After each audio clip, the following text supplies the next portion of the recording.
Nabi Shallallahu Alaihi Wasallam melalui sabdanya menyebutkan bahwa, pada hari kiamat kelak jarak matahari sangat dekat sehingga para makhluk akan merasakan panas yang dahsyat.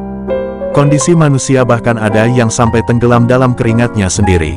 Dalam kitab Bahjatun Nazirin Syarah Riyadus Shalihin oleh Syekh Salim bin Id Al-Hilali, dari Al-Mikdad radhiyallahu anhu, bercerita bahwa dirinya pernah mendengar Rasulullah Shallallahu Alaihi Wasallam bersabda, kelak pada hari kiamat, matahari akan didekatkan kepada makhluk sehingga hanya berjarak kira-kira 1 mil. Sulaim bin Amir, yang meriwayatkan hadits dari Al-Mikdad radhiyallahu anhu, berkata, demi Allah, aku tidak tahu apa yang dimaksud mil, apakah ukuran jarak perjalanan di bumi, ataukah mil yang biasa dipakai untuk mencelakai mata. Sabda Nabi Shallallahu Alaihi Wasallam lebih lanjut, sehingga manusia tenggelam dalam keringat sesuai dengan amal perbuatannya. Di antara mereka ada yang tenggelam sampai kedua mata kakinya, dan ada juga yang tenggelam sampai kedua lututnya, dan ada juga yang tenggelam sampai sekitar pusarnya, dan ada pula yang terbenam sampai ke mulutnya. Dan beliau Shallallahu Alaihi Wasallam memberi isyarat dengan tangannya ke mulut beliau. Hadis riwayat Muslim nomor 2864. Meski demikian, ada sejumlah golongan orang yang akan terlindung dari teriknya matahari di hari kiamat kelak. Siapa saja mereka? Golongan orang yang terlindung dari panas matahari di hari kiamat.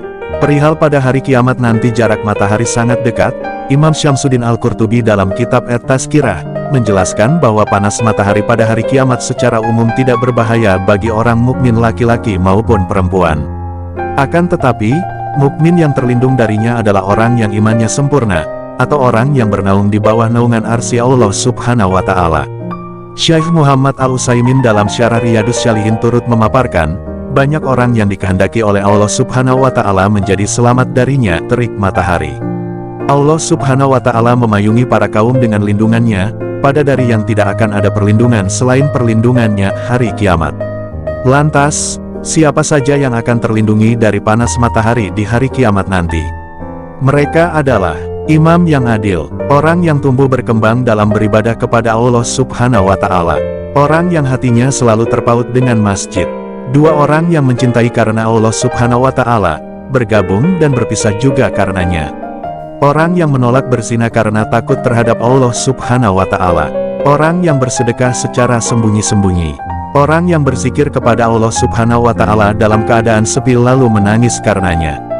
Sejumlah golongan orang ini, sebagaimana pendapat ulama yang bersandar pada hadits yang diriwayatkan para perawi dari Abu Hurairah radhiyallahu anhu berikut. Artinya, dari Abu Hurairah radhiyallahu anhu, dari Nabi Shallallahu Alaihi Wasallam, beliau Shallallahu Alaihi Wasallam bersabda, 7 golongan yang dinaungi Allah dalam naungannya pada hari di mana tidak ada naungan kecuali naungannya. 1. Imam yang adil. 2. Seorang pemuda yang tumbuh dewasa dalam beribadah kepada Allah.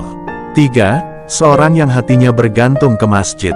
4. Dua orang yang saling mencintai di jalan Allah, keduanya berkumpul karenanya dan berpisah karenanya. 5. Seorang laki-laki yang diajak berzina oleh seorang wanita yang mempunyai kedudukan lagi cantik, lalu ia berkata, sesungguhnya aku takut kepada Allah.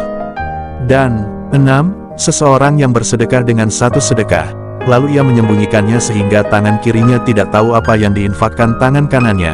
Serta 7. Seseorang yang berzikir kepada Allah dalam keadaan sepi lalu ia meneteskan air matanya. Hadis riwayat Bukhari, Muslim, Malik, dan lainnya. Dalam riwayat lain disebutkan, sejumlah orang tersebut akan bernaung di bawah sedekah, dan amal soleh lainnya yang ia kerjakan.